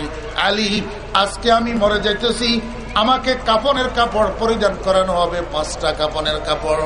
হাজার হাজার মানুষ যখন আমার জানাজায় আসবে, ঠিকই তারা আমার চেহারা দেখবে না, ঠিকই তারা আমার হাত পাও দেখবে না, কিন্তু কাফনের কাপড়ের উপর দিয়া তো তারা আমার শরীরটাকে সাইজ করতে পারবে। ওরে নবীর বেটি ফাতেমা কতটুক লম্বা ছিল আর কতটুক মোটা ছিল অনুমান করতে পারবে। আমি চাই না আমি মৃত্যুর পরেও আমার আব্বার হুকুম লঙ্ঘিত হোক, আমি চাই না কাফনের কাপড়ের উপর দিয়াও আমি ফাতেমার শরীরের উপর কোনো বেগানা পুরুষের নজর পড়ুক, আমি চাই না। অতএব আমাকে রাত্রে দফন করে ফেলবেন, আর আপনারা বাপ বেটা 3 জন ছাড়া আর কেউ যেন আমার জানাজায় অংশগ্রহণ না করে। আমার ভাইয়েরা, দুস্তাবাব, হযরত ফাতেমা রাদিয়াল্লাহু আনহা ইন্তেকাল করেছেন। মহিলারা হযরত ফাতেমা রাদিয়াল্লাহু আনহুকে কাফন পরানো যখন শেষ হয়েছে, হযরত আলী রাদিয়াল্লাহু আনহু, আল্লাহু আকবার, যখন হযরত ফাতেমা রাদিয়াল্লাহু আনহাকে খাটিয়ার উপর উঠানো হয়েছে, খাটিয়ার উপর, খাটিয়ার মধ্যে 4টা হাতল, এই 4টা হাতলের একটা হাতল বহন করতেছেন, একটা হাতল ধরছেন হযরতে আলী রাদিয়াল্লাহু আনহু, আর একটা হাতল ধরছেন হযরতে হাসান রাদিয়াল্লাহু আনহু, আর একটা হাতল ধরছেন হযরতে হুসাইন রাদিয়াল্লাহু আনহু। বুঝতেই পারতেছেন 2টা কিশোর, আমার ভাইয়েরা, দোস্ত আবাব, 2টা শিশু সন্তান যদি খাটিয়া আলগাইতে পারে, খাটিয়া বহন করতে পারে, তো ওই মহিলা এটা কিরকম ওজন ছিল, আল্লাহু আকবার। কিন্তু আরো একটা হাতল বাকি রয়ে গেছে, 4 জন মানুষের দরকার। হযরতে আলী রাদিয়াল্লাহু আনহু চিন্তা করতেছেন, খাটিয়ার হাতল 4টা, আমরা মানুষ হইলাম 3 জন, এখন খাটিয়া উঠাবো কিভাবে? ঠিক এই সময়ের মধ্যে একজন সাহাবী খাটিয়ার পাশে উপস্থিত হয়ে গেছেন। ওই সাহাবীর নাম হযরতে আবু যর গিফারি রাদিয়াল্লাহু আনহু। সাহাবী, এটার নাম কি? হযরতে আবু যর গিফারি রাদিয়াল্লাহু আনহু। আমার ভাইরা, দোস্ত আবাব, আবু যর গিফারিকে যখন হযরত আলী রাদিয়াল্লাহু আনহু দেখছেন, হযরত আলী রাদিয়াল্লাহু আনহু চিন্তা করে, ব্যাপারটা কি? আমি তো কাউকে শুনাইলাম না, জানাইলাম না, আবু যর গিফারি কোত্থেকে এত রাত্রে কিভাবে আসলো? জিজ্ঞেস করে, ও আবু যর গিফারি, এত রাত্রে আপনি কোথা থেকে আসলেন, কিভাবে আসলেন, কার কাছে শুনলেন? হযরতে আবু যর গিফারি রাদিয়াল্লাহু আনহু বলেন, আলী, আমি শুইয়া গেছিলাম, আমার চোখে ঘুম লাগিয়া গেছিল, আমি যখন ঘুমাইছি স্বপ্নের মধ্যে দেখতেছি আল্লাহর হাবিব জনাবে মুহাম্মদুর রাসূলুল্লাহ সাল্লাল্লাহু আলাইহি ওয়াসাল্লাম আমাকে বলতেছেন, ও আবু যর, আমার ফাতেমার খাটিয়া বহন করার জন্য লোকের অভাব, তাড়াতাড়ি আলীর ঘরের কাছে যাও। হে আলী, আমি তো রাসূল আকরাম সাল্লাল্লাহু আলাইহি ওয়াসাল্লামের সংবাদ দেওয়ার কারণে আসছি, নিজে নিজে আসি নাই। হযরত আলী রাদিয়াল্লাহু আনহু বলেন, ও বুঝছি, ওনারা বাপ বেটির মধ্যে যোগাযোগ আছে, টারম আছে বুঝি। আব্বা সংবাদ দিতেছে এখানে খাটিয়া বহন করার জন্য একজন লোকের শট। রাসূল আকরাম সাল্লাল্লাহু আলাইহি ওয়াসাল্লাম সমস্ত সাহাবীদের মধ্যে আপনি আবু যর গিফারিকে নির্বাচন করেছেন ফাতেমার খাটিয়া বহন করার জন্য। আমার ভাইরা, দোস্ত আবাব, কারণ কি আপনারা জানেন? সাহাবায়ে কেরামের মধ্যে হযরতে আবু যর গিফারি রাদিয়াল্লাহু আনহু একজন বয়স্ক দুনিয়া বিমুখ দরবেশ সাহাবী ছিলেন, দরবেশ সাহাবী, যাকে নির্বাচন করেছেন হুজুরে পাক সাল্লাল্লাহু আলাইহি ওয়াসাল্লাম হযরতে ফাতেমার খাটিয়া বহন করার জন্য। আমার ভাইরা, দোস্ত আবাব, এই 4 জনে বহন করিয়া অন্ধকার রাত্রে হযরতে ফাতেমা রাদিয়াল্লাহু আনহাকে যখন নিয়ে কবরের মধ্যে রাখছে, কবরের মধ্যে রাখার পরে হযরতে আবু যর গিফারি রাদিয়াল্লাহু আনহু কবরের সাথে কথা বলতেছেন। কবরকে হযরত আবু যর গিফারি বলেন, ইয়া কবরু আতাদ্রি মানিল্লাতি জিনা বিহা ইলাইক, ও কবর, জানিস নাকি আজকে তোর কাছে আমরা কাকে নিয়ে এসেছি, আজকে তোর মধ্যে কাকে শোয়াইলাম, জানিস নাকি? হাযিহি বিনতু রাসূলিল্লাহি সাল্লাল্লাহু আলাইহি আলাইহি ওয়াসাল্লাম, হাযিহি যাওজাতু আলীন কাররামাল্লাহু ওয়াজহা, হাযিহি উম্মুল হাসানাইন রাদিয়াল্লাহু আনহুমা। ও কবর জানিস এটা রাসূল আকরাম সাল্লাল্লাহু আলাইহি ওয়াসাল্লামের বেটি, এটা হযরত আলী রাদিয়াল্লাহু আনহুর বিবি, এটা হাসান হুসাইনের মা। খবরদার দুর্ব্যবহার করবি না। আমার ভাইরা দুস্তাবাব, অকট্য সত্য। আপনারা হাদিস শরীফ দেখেন, ওলামায়ে কেরামকে জিজ্ঞেস করেন, আমার ভাইরা দুস্তাবাব, কবরের মাটির থেকে আওয়াজ আসছে, আনা বাইতুন লাইসা বাইতু হাসাবিন ওয়ালা নাসাব। ও আবু যর, কি বলতেছ তুমি? আমি তো এমন এক ঘর, আমি কোনো বংশ পরিচয় দেওয়ার ঘর নই। আমার এখানে কোনো উচ্চ বংশ নিচু বংশ বলিয়া কোনো লাভ নাই। এখানে রসুলের বেটি আলীর বিবি আর হাসান হোসেনের মা বলিয়া কোনো লাভ নাই। আনা বাইতুল ওয়াহশাতি, আনা বাইতুল নফরতি, আনা বাইতুল জুলমতি, আনা বাইতুদ দুদ। ও আলী, আমি একা ঘর, আমি অন্ধকার ঘর, আমি ভয় ভীতির ঘর, আমি সাপ বিচ্ছুর ঘর। আমার এখানে যদি কেউ নেকামল নিয়ে আসে, আমি তার সাথে সদ্ব্যবহার করি। আমার এখানে যদি কেউ বদামল আর কুফর নিয়ে আসে, শিরিক নিয়ে আসে, আমি তাকে এমন জোরে চিপ লাগাই, এমন জোরে চিপ লাগাই, ডানের হাড় বামে হইয়া যায়, বামের হাড় ডানে হইয়া যায়। আমার এখানে বংশ পরিচয় দিয়া কোনো লাভ নাই।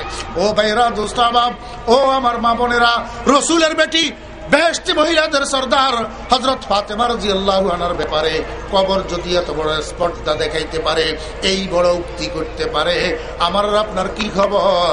আমার আর আপনার কবরের কাছে কি অস্তিত্ব থাকবে, কি অবস্থা থাকবে? আমার মা বোনেরা, আমি এই ঘটনা আপনাদেরকে কেন শুনাইলাম? একজন স্ত্রীর তার স্বামীর সাথে কি রকম ব্যবহার হইতে পারে একজন স্ত্রীর, এটা বোঝানোর জন্য হযরত ফাতেমা রাদিয়াল্লাহু আনহার ঘটনাটা আপনাদেরকে শুনাইলাম। ও ভাইয়েরা, দোস্ত আহবাব, এইবার বুঝেন, যেই কবরের মধ্যে মুর্দা যিনি শোয়া আছেন, ওই মুর্দা যদি জিয়ারতকারিনীর মহিলা দুজন যদি এগানা হয়, তাহলে জিয়ারত করতে পারবে। আর কোন বেগানা মহিলা কোন বেগানা মুর্দার কবরের কাছে যদি যায়, আল্লাহ পাক তার উপরে লানত করে। আল্লাহ পাক তার উপরে কি করে? লানত করে। দুই প্রকারের মানুষকে আল্লাহ পাক লানত করার জন্য হুজুর পাক সাল্লাল্লাহু আলাইহি ওয়াসাল্লাম বদদুয়া করেছেন। কয় প্রকার? দুই প্রকার। এক প্রকার হলো ওই সমস্ত বেগানা মহিলা যারা কোনো বেগানা পুরুষের কবরে যায়, বেগানা পুরুষের কবরে যায়, জাব্বারাতিল কুবুর। আরেক প্রকার ওয়াল মুত্তাখিযিনা আলাইহা সুরুজা, ওই সমস্ত মানুষ যারা কোনো কবরে কোনো মাজারে মোমবাতি জ্বালায়, লাইট জ্বালায়, রং বেরঙের বাতি জ্বালায়। আমার ভাইরা দোস্ত আহবাব, কবরের উপরে যারা বাতি জ্বালায়, এদের উপরে আল্লাহ পাকের লানত। কবরের উপরে বাতি জ্বালাই আলাপ কি? আমার ভাইরা দোস্ত আহবাব, কবরের উপরটা হলো দৃশ্য জগৎ আর নিচেরটা হলো অদৃশ্য জগৎ। দৃশ্য জগতের কোন কাজের ক্রিয়া অদৃশ্য জগতে যাইয়া কার্যকরী হয় না। অতএব কারণে কবরের উপরে বাতি জ্বালাইলে সেই বাতির আলো কবরের ভিতরে পৌঁছবে না। ভিতরে আলোকিত হবে তার আমলের দ্বারা, ভিতরে আলোকিত হবে জান্নাতের বাতির দ্বারা। আল্লাহ পাক যদি ব্যবস্থা করে দেন ভিতরকে আলোকিত করার জন্য, ভিতর আলোকিত হবে। ওরে দুনিয়াতে তোর মোমবাতি জ্বালানোর দ্বারা কবরের ভিতর আলোকিত হবে না। কথা বুঝাইতে পারছি? আল্লাহু আকবার। আমি আপনাদেরকে বুঝাইতে চাইছিলাম, মহিলাদেরকে আল্লাহ পাক রব্বুল আলামিন সৃষ্টি করছেন, পুরুষদেরকে সৃষ্টি করছেন। দোনো দলের সৃষ্টির মধ্যেই কিছু বেশকম আছে না নাই? আকলেরও বেশকম আছে, দ্বীনেরও বেশকম আছে।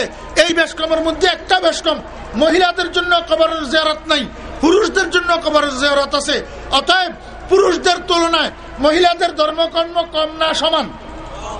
কম। জ্ঞানও কম, জ্ঞানও। আমার ভাইরা দোস্ত আহবাব, এই জন্য আল্লাহ পাক রব্বুল আলামিন কোরআন শরীফের মধ্যে ইরশাদ করেছেন, হে আমার বান্দারা, তোমাদের সমাজে কোনো সাল্লিশে, কোনো পঞ্চায়েতে, কোনো কেসে, কোনো মামলায় মহিলাদের থেকে যদি তোমাদের সাক্ষ্য গ্রহণ করা লাগে, তো একজন পুরুষের ক্ষেত্রে দুইজন মহিলার সাক্ষ্য গ্রহণ করিবা। একজন পুরুষের ক্ষেত্রে দুইজন মহিলার সাক্ষী গ্রহণ করিবা। যেখানে একজন পুরুষে সাক্ষী দিত, সেই জায়গায় একজন পুরুষ যদি সাক্ষী হিসাবে পাওয়া না যায়, মহিলা সাক্ষী কয়জন দরকার? দুইজন। তাহলে বোঝা যায় দুইজন মহিলা মিলিয়া একজন পুরুষের সমান হয়। দুইজন মহিলা মিলিয়া একজন পুরুষের কি হয়? সমান হয়। তাহলে বোঝা গেল একজন মহিলা একজন পুরুষের অর্ধেক। একজন মহিলার জ্ঞান একজন পুরুষের কি? অর্ধেক। এই জ্ঞানগত কমির কারণেই সাক্ষীর বেলায় পুরুষ একজনের ক্ষেত্রে মহিলা 2 জন লাগে। মহিলা কজন লাগে? এদের স্মরণ শক্তি, এদের কণ্ঠস্থ শক্তি, এদের জ্ঞান শক্তি পুরুষের চেয়ে কি কম। তবে একটা কথা আছে সূক্ষ্ম, এই মনোযোগ আসেনি, মহিলাদের জ্ঞান পুরুষের তুলনায় কম। কোন মহিলা আর কোন পুরুষ? আম্মা জান আয়েশা সিদ্দিকা রাদিয়াল্লাহু আনহা মহিলা ছিলেন না? আম্মা জান আয়েশা সিদ্দিকা রাদিয়াল্লাহু আনহা মহিলা ছিলেন না? তা আমি ফরিদউদ্দিন পুরুষ, কি মনে করেন আমার জ্ঞানের তুলনায় আয়েশা সিদ্দিকা রাদিয়াল্লাহু আনহার জ্ঞান অর্ধেক? নাউযুবিল্লাহি মিন যালিক। যেই মহিলা যেই পুরুষের বিপরীতে অবস্থান করে, যেই পুরুষ যেই মহিলার বিপরীতে অবস্থান করে, ওই বিপরীতে অবস্থানকারী মহিলা বিপরীতে অবস্থানকারী পুরুষের জ্ঞানের তুলনায় অর্ধেক। আম্মা জান আয়েশা সিদ্দিকা রাদিয়াল্লাহু আনহার বিপরীতে মুহাম্মদুর রাসূলুল্লাহ সাল্লাল্লাহু আলাইহি ওয়াসাল্লাম অবস্থানকারী, রাসূলুল্লাহ সাল্লাল্লাহু আলাইহি ওয়াসাল্লামের বিপরীতে আয়েশা সিদ্দিকা রাদিয়াল্লাহু আনহা অবস্থানকারী। অতএব রাসূলের জ্ঞানের তুলনায় আয়েশার জ্ঞান অর্ধেক, আলীর জ্ঞানের তুলনায় ফাতেমার জ্ঞান অর্ধেক, আমার তুলনায় আমার বিবির জ্ঞান অর্ধেক। কথা বুঝছেন না বুঝেন নাই? হযরত আয়েশা সিদ্দিকা রাদিয়াল্লাহু আনহার জ্ঞান আমি ফরিদউদ্দিন পুরুষের তুলনায় আয়েশার জ্ঞান কিনা অর্ধেক না। কথা বুঝতে হবে, নতুবা সমস্যা হবে। আল্লাহু আকবার। কিছু বেশ কম আছে না নাই? আমার ভাইরা দোস্ত আহবাব, যেহেতু এই পুরুষ এবং মহিলার মধ্যে সৃষ্টিগত কিছু ব্যবধান আছে, সৃষ্টিগত কিছু কি আছে? এই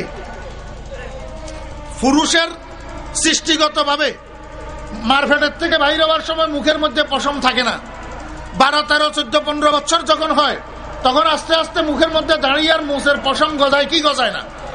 দুনিয়ার কোন মহিলার বয়স 70 বছর হয়ে গেছে, মুখের মধ্যে একটা পশম গজাবে? সৃষ্টিগত ব্যবধান কি ব্যবধান না? না সমান। তুমি যদি সমান করতে চাও, তোমার আব্বা সুদ্ধা কবর থেকে আসি, দুনিয়ার সমস্ত ডাক্তার, দুনিয়ার সমস্ত ইঞ্জিনিয়ার, দুনিয়ার সমস্ত দুনিয়ার সমস্ত আল্লাহু আকবার চিন্তাবিদ, দুনিয়ার সমস্ত দার্শনিক একসাথ হইয়া একটা মহিলার মুখের মধ্যে একটা দাড়ির পশম গজাইতে পারবে? তো সমান কেমনে করবে? আমার ভাইরা দোস্ত আহবাব, মহিলাদেরকে আল্লাহ পাক সন্তান গর্ভে ধারণ করার জন্য উপযুক্তিটা দিয়েছেন, যোগ্যতা দিয়েছেন। কোন পুরুষের মধ্যে এই যোগ্যতা নাই সন্তান গর্ভে ধারণ করার। তুমি সমান কেমনে করবা? আমার ভাইয়েরা দোস্ত আহবাব, মহিলাদের মধ্যে মাসিক স্রাব আছে, পুরুষের মধ্যে নাই, তুমি সমান কেমনে করবা? যেহেতু এরকম বলতে গেলে অনেক সৃষ্টিগত ভাবে যেহেতু ব্যবধান আছে, চলাফেরার নিয়ম নীতির মধ্যেও ব্যবধান আছে। কথা বুঝাইতে পারছি? সৃষ্টিগত ভাবে যখন ব্যবধান আছে, সৃষ্টিগত ভাবে যখন পার্থক্য আছে, চলাফেরার নিয়ম নীতির মধ্যেও পার্থক্য আছে। তুমি যদি না মানো, তুমি মির্জাফর মার্কা মুসলমান। সৃষ্টির মধ্যে বেশ কম, অতএব চলাফেরার নিয়ম নীতির মধ্যেও কি বেশ কম। এই বেশ কমটার নাম হিজাব, এই বেশ কমটার নাম পর্দা। আমার ভাইয়েরা দোস্ত আহবাব, আমরা তো মনে করি পর্দা শুধু মহিলার জন্য, আসলে পুরুষের জন্য পর্দা আছে না নাই? আমি আজকে পুরুষের পর্দার আলোচনা করব, মহিলার পর্দার আলোচনা করব না। এই জন্য আমি আপনাদের সামনে আয়াতে করিমা তেলাওয়াত করেছি, একটা আয়াতে করিমা তেলাওয়াত করেছি পুরুষের আলোচনার জন্য, আরেকটা আলোচনা আয়াতে করিমা তেলাওয়াত করেছি এক আয়াতের অর্ধেক। এটা মহিলাদের 2টা পর্দা, একটা শরীরের পর্দা আর একটা কথার পর্দা, সাউন্ডের পর্দা, আওয়াজের পর্দা। এই মহিলাদের আওয়াজের পর্দার আলোচনা করার জন্য আয়াতে করিমা তেলাওয়াত করছে। পুরুষের পর্দা কি? 1 নম্বর পুরুষের পর্দা, আল্লাহ পাক রব্বুল আলামিন কোরআন শরীফের মধ্যে ইরশাদ করেন, লা তাদখুলু বুয়ুতান গায়রা বুয়ুতিকুম হাত্তা তাস্তানিসু ওয়া তুসাল্লিমু আলা আহলিহা। ও দুনিয়ার মানুষেরা, তোমরা যখন কোনো মানুষের ঘরে যেতে চাও, কোনো মানুষের বাড়িতে প্রবেশ করতে চাও, কোনো মানুষের ঘরে প্রবেশ করতে চাও, তো তোমাদের প্রথম কর্তব্য হলো সেই বাড়িওয়ালার থেকে অনুমতি গ্রহণ করা। হাত্তা তাস্তানিসু আই তাস্তাজিনু। আমার ভাইরা দোস্ত আহবাব, ওয়া তুসাল্লিমু আলা আহলিহা, এই ওয়াওটা ওয়াওয়ে বায়ানিয়া। আমার ভাইরা, ইস্তিজানের পদ্ধতি কি হবে আল্লাহ পাক রব্বুল আলামিন সেটা বর্ণনা করেছেন। ইস্তিজানের পদ্ধতি হবে সালাম, অনুমতি গ্রহণ করার পদ্ধতি হবে সালাম। হুজুরে পাক সাল্লাল্লাহু আলাইহি ওয়াসাল্লাম বিশ্লেষণ করেছেন হাদিসের মধ্যে, আমার উম্মত তোমরা যখন কারো ঘরে প্রবেশ করতে চাইবা, কারো বাড়িতে প্রবেশ করতে চাইবা, প্রথমে ঘরের বাহিরে, বাড়ির বাহিরে দাঁড়াইয়া একটা বড় আওয়াজে সালাম দাও, আসসালামু আলাইকুম ওয়া রাহমাতুল্লাহ, সালাম দাও। কিছুক্ষণ সময় অপেক্ষা করো, ভিতরের থেকে সালামের উত্তর আসে কিনা বা কি আসে। যদি সালামের উত্তর না আসে তাহলেও তোমার অনুমতি নাই, অথবা সালামের উত্তর দিয়া যদি না কইরা দে তাহলেও তোমার অনুমতি নাই। আবার কিছুক্ষণ পরে সালাম দাও। এইভাবে 3টা সালাম দিবা। 3টা সালাম দেওয়ার পরে ভিতরের থেকে রিটার্ন ওয়ালাইকুম আসসালাম যদি না আসে, সেই ঘরে সেই বাড়িতে প্রবেশ করার তোমার অনুমতি নাই। তুমি যেদিক থেকে এসছো সেদিকে ফেরত যাও। খালতো ভাই আর খালতো ভাই, মামাতো ভাই আর ফুফাতো ভাই, আরে বাবা রে বাবা, 100 মাইল স্পিডে আমার ভাইয়েরা ঢুকে যাইয়া শুধু ঘরে না, একেবারে বাবির কামরায়। একেবারে কোথায়? বাবির স্পেশাল রুমে।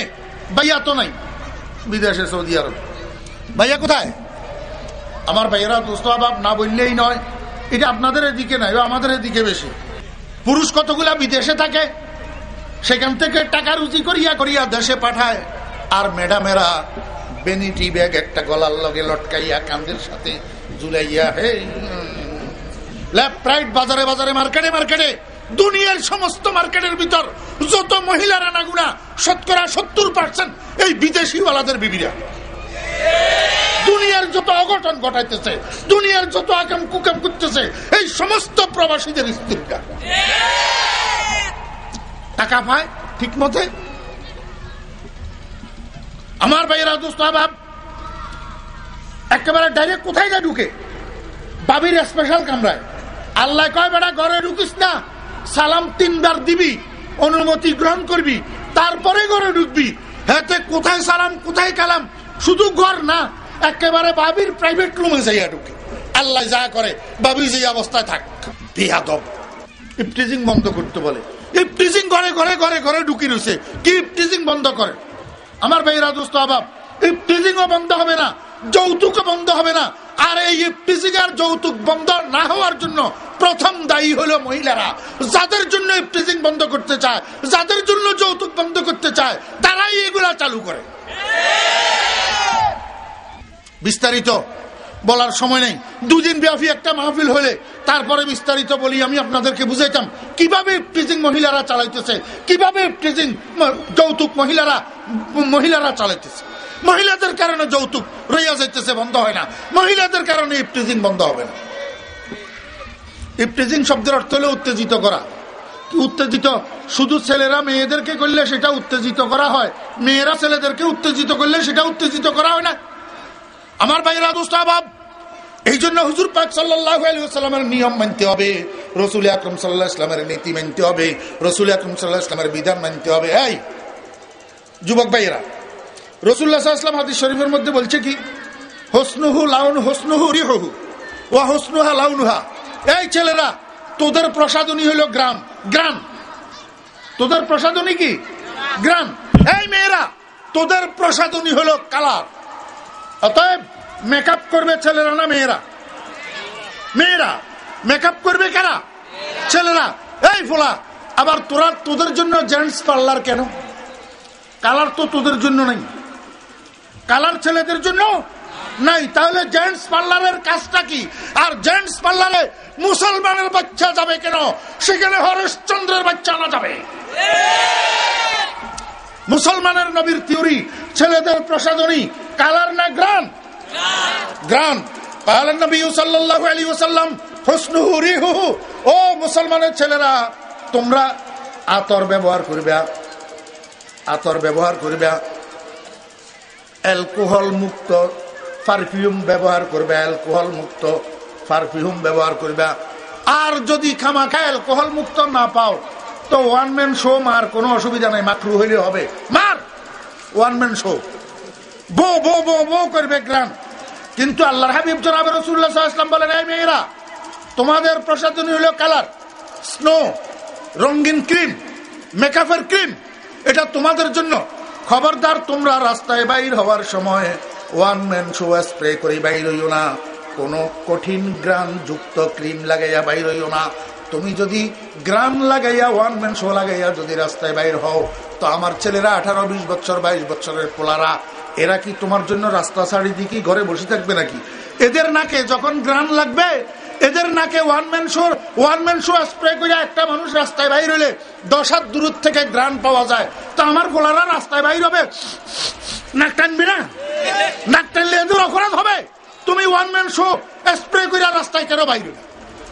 রাসূলুল্লাহ সাল্লাল্লাহু আলাইহি ওয়াসাল্লামের হাদিসের খেলাফ, রাসূলুল্লাহ সাল্লাল্লাহু আলাইহি ওয়াসাল্লামের নিয়মের খেলাফ, রাসূলুল্লাহ সাল্লাল্লাহু আলাইহি ওয়াসাল্লামের নীতির খেলাফ কাজ করবা, মুসলমান ছেলে হইবা আর মেয়ে হইবা, বিপদে পড়বা। কোথায় পড়বা? বিপদে। হুজুরে পাক সাল্লাল্লাহু আলাইহি ওয়াসাল্লামের তরিকার মধ্যে শান্তি, হুজুর পাক সাল্লাল্লাহু আলাইহি ওয়াসাল্লামের সুন্নতের মধ্যে শান্তি, কোনো সন্দেহ আছে? পারলাম না, সময় অনুমতি দিল না। আবার ওই মাহফিল আর একটা আছে নাজিরার ডাইনজুরি, আমারও দেরি দেখতেছে, বুঝছেন, সময়ে কুলাইল না। আল্লাহু আকবার। অনুমতি নিতে হবে। অনুমতি যখন পাইছ, ঘরে ঢুকার, বাড়িতে ঢুকার, ঘরে ঢুকার, কি কাজে গেছ, একটা জিনিস চাইবা তার কাছে। এই আব্দুল করিমের বউ, ওই তোদের হওয়ার আম দে কোদাল, এটা তুমি তার কাছে কি করবা? চাইবা।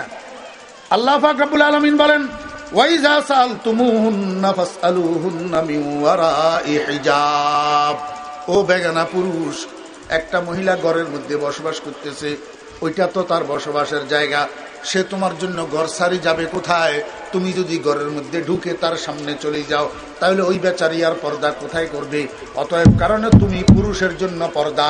তুমি তার কাছে যদি কিছু চাওয়ার হয়, বাইরে, দরজার বাইরে থাকো, পর্দার বাইরে থাকো। যদি এই মহিলা ঘরের সামনের রুমে থাকে, তাহলে তুমি ঘরের বাইরে দাঁড়াও। আর যদি এই মহিলা ঘরের ভিতরের রুমে থাকে, তুমি বেশি থেকে বেশি সামনের রুম, ড্রয়িং রুম পর্যন্ত যাইতে পারো। বাহিরে পর্দার আড়াল থেকে তুমি তার কাছে যা চাওয়ার দরকার সেটা চাও। এই পর্দার আড়াল থেকে যদি চাওয়া চাওয়ি হয়, তাহলে এটা তোমার কলবের জন্য পবিত্রতা, আর তার কলবের জন্য পবিত্রতা। একজনের চেহারার দিকে একজন তাকাইলে দুজনের চেহারারে, দুজনের কলবকে রোগে ধরবে, রোগে। দুজনের কলবকে কি ধরবে? রোগে ধরবে। এবার এক নজর তাকাই আসে, আস্তে আস্তে জমিনের দিকে যাবে, বাজারের দিকে যাবে, হাটে যাবে, মাঠে যাবে, অফিসে যাবে। কিছুক্ষণ পরে 2 মিনিটের জন্য, 1 মিনিটের জন্য তোমার চেহারাটাকে সে আবার কল্পনা করবে। অতএব সেই কল্পনার জগতে না যাইতে হলে দুজন পর্দার আড়ালে থাকো। ওয়াইজা সালতুমুহুন্না ফাসআলুহুন্না মিন ওয়ারাই হিজাব। পুরুষের পর্দা না মহিলার পর্দা? পুরুষের পর্দা। কার পর্দা দোস্ত? পুরুষের পর্দা। সালাম দিয়া অনুমতি গ্রহণ করা ব্যতীত ঘরে বা বাড়িতে প্রবেশ না করা পুরুষের পর্দা না মহিলার পর্দা? আমার ভাইরা দোস্ত, আল্লাহ পাক রব্বুল আলামিন বলেন, কুল্লিল মুমিনিনা ইয়াগুদ্দুনা মিন আবসারিহিম, কুল্লিল মুমিনিনা ইয়াগুদ্দু মিন আবসারিহিম ওয়া ইয়াহফাজু ফুরুজাহুম। আয় আমার বন্ধু, আমার হাবিব, আপনি আপনার উম্মতের ঈমানদার পুরুষদেরকে বলুন, তারা ঘরে বাড়িতে, হাটে বাজারে, রাস্তাঘাটে চলাফেরা করার সময় চক্ষুগুলাকে যেন নিচের দিকে তাকাইয়া তাকাইয়া চলাফেরা করে, দৃষ্টি অবনত করিয়া যেন চলাফেরা করে।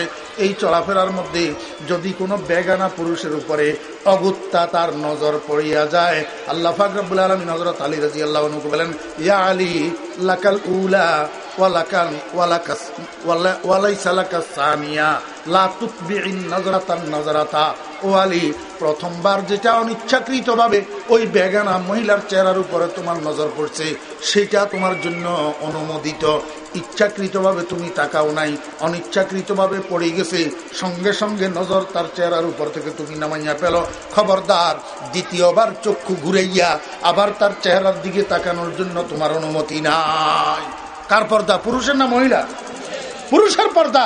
আমার ভাইরা দোস্ত আবাব, এখন তো আমরা মনে করি পর্দা শুধু কার জন্য? মহিলার জন্য। আল্লাহ পাক রব্বুল আলামিন বলেন হাদিস শরীফের মধ্যে, হে দুনিয়ার দেবরেরা, তোমরা যারা অবিবাহিত দেবর ঘরে বসবাস করবা, খবরদার ঘরে চলাফেরা করার সময় চক্ষুগুলাকে নিচের দিকে তাকাইয়া তাকাইয়া চলাফেরা করবা, যেন তোমার নজর তোমার বাবির চেহারার উপরে না পড়ে। কারণ দেবরের গোষ্ঠী বাবির জন্য মৃত্যু সমতুল্য। আলহামদুলিল্লাহ, দেবরের গোষ্ঠী বাবির জন্য কি? মৃত্যু সমতুল্য। কিভাবে মৃত্যু সমতুল্য সেটা আজকে আর বুঝাইতে পারলাম না আমার ভাইয়েরা, দোস্ত আবাব। এই জন্য আল্লাহ পাক রব্বুল আলামিন কোরআন শরীফের মধ্যে হুজুর পাক সাল্লাল্লাহু আলাইহি ওয়াসাল্লামের বিবিদেরকে সম্বোধন করে বলছেন, ইয়া নিসা আন-নবী লাস্তুন্না কাআহাদিম মিনান নিসা ইন ইত্তাকাইতুন্না ফালা তাখযা'না বিল কওল। হে নবীর বিবিগণ, তোমরা যদি মুত্তাকি হয়ে থাকো, তোমাদের অন্তরের মধ্যে যদি আল্লাহর ভয় থাকে, তো কোনো বেগানা পুরুষের সাথে তোমরা মিষ্টি মিষ্টি ভাষায়, নরম নরম সুরে, নরম নরম ভাষায় কথা বলিও না। বেগানা পুরুষের সাথে নরম ভাষায়, নরম সুরে, মিষ্টি ভাষায় কথা বললে, মিষ্টি শব্দে কথা বললে ফায়াতমা আল্লাযী ফী কলবিহি মারাদ, মানুষ সবগুলার দিল রোগ মুক্ত না। কিছু খাহেসাতের রোগে রোগী আছে, দিলের মধ্যে এদের খাহেসাতের রোগ আছে, নফসানিয়তের রোগ আছে। এই রোগীরা তোমার দিকে লোভ করবে ফাইয়াত মা, তোমার দিকে কি করবে? লোভ করবে। তো লোভ করলে তুমি তার সাথে রাজি, ওই লোভে রাজি হইলেও তোমার জন্য ক্ষতি, রাজি না হইলেও তোমার জন্য ক্ষতি। রাজি হইলে জাহান্নামী হইলি, আর রাজি না হইলে ইফটিজিং এর শিকার হইবি। এই জন্য নরম ভাষায় কথাই বলিস না, যাতে তোর দিকে তার লোভ না হয়, তুই জাহান্নামেও যাওয়া না লাগে, ইফটিজিং এর শিকারও না হওয়া না লাগে। ফায়াতমা আল্লাযী ফী কলবিহি মারদ ওয়া কুলনা কাওলাম মারুফা। এই কথাটা আজকে আর বললাম না। আল্লাহ পাক আমাদেরকে আমল করার তৌফিক দান করেন। হুজুর বলতেছেন নামাজের সময় হয়ে গেছে। ওয়া আখিরু দাওয়ানা আনিল হামদুলিল্লাহি রাব্বিল আলামিন। আসসালামু আলাইকুম ওয়া রাহমাতুল্লাহি ওয়া বারাকাতুহু।